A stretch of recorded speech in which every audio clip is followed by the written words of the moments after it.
Aha, už vieš? Ty kokos, teraz sme tu, akorát sme išli do konec.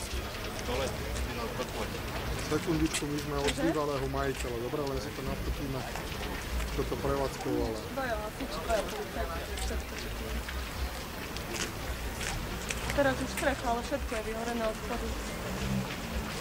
Už strecha pada. Všetko, od dverí, spodných, všetko. Povedz mu, že strecha už pada. Od schodových je všade čierne. Vaša kancelária je normálne okno, je tam čierne a od spodu dvere sú všetko čierne. A hore teraz už horí len strecha.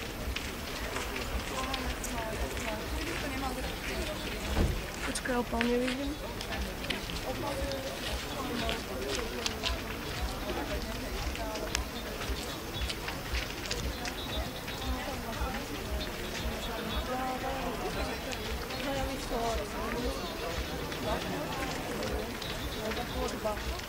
Chodba a dalej.